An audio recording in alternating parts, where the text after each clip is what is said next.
سلوا التاريخ كم مجدا سطرنا على صفحاته وبه تغنى. نو محترم مسلمانانو، علم نن سبا چې موږ او تاسې کمزور یو یا د ضعف په حالت کې یو، امت مسلمه نن کمزوری ده.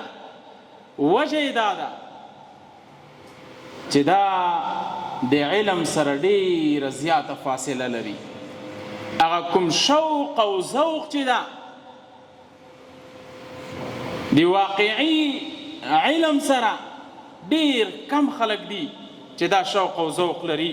نو دې له وجې نه مسلمانان دا کمزوري دي او مؤمنان دا د ضعف په حالت کې دي.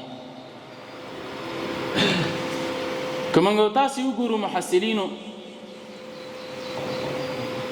د 2 پیړیو نه وروسته کوم اختراعات چې دي یا کوم وسایل چې دي چې موږ او تاسې دا استفاده تیر نه کوو، دا د پردیو خلکو دي. له تیارې نه ونیسه تر قلمه پورې تر کتابه پورې، حتی هغه کوم جاینماز او تسبیح چې دي چې موږ عبادت پې باندې کوو، دا هم د پردیو خلکو اختراعات دي او دا هغوی جوړ کړي دي، موږ ته یې راوړي. آیا دا وړتیا په موږ او تاسې کې نشته ده؟ دا وړتیا الله تعالی په هر انسان کې ایښې ده.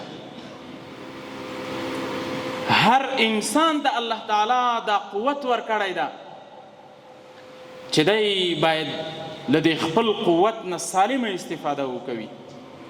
خو متاسفانه ځوانان دي موږ او تاسې په عبثیاتو کې لګیا دي، ټول عمر په خوراکو چکاکو په عبثیاتو په چکر باندې تیروي. داسې یو فکر، داسې یو نظریه نه لري چې راځه دغه امت مسلمه چې په کوم د ضعف په حالت کې ده، دا له دې حالت نه موږ راوباسو او دوی ته یو قوت ورکو او دوی دغه ضعف څه وګرځېږي، ختم وګرځېږي. وجه دا ده چې لکه څنګه کفارو په موږ او تاسې باندې فزیکي یرغل کړی، کفار له ټولو ملګرو سره یو ځای راغلي وو دلته افغانستان ته، همدارنګه موږ او تاسې د کفارو له فکري یرغل نه هم سالم پاتې نه شولو. د افغانستان او بالعموم په امت مسلمه باندې نن سبا چې د کفارو کوم یرغل ده، هغه فکري یرغل ده.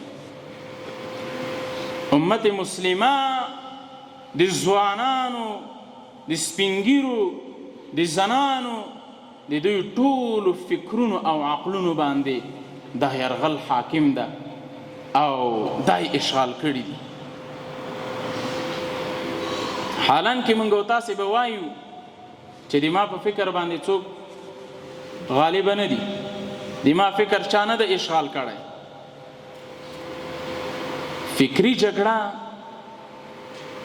دا کفارو سې شروع کړې ده د دې لپاره چې د موږ او تاسې هغه اسلامي ارزښتونه زیانمن وګرځوي، د موږ او تاسې هغه فکرونه او همدارنګه د موږ او تاسې هغه اسلامي عنعنات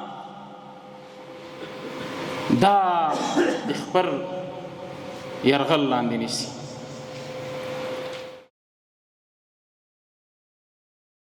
سلوا التاريخ كم مجدا سطرنا على صفحاته وبه تغنى.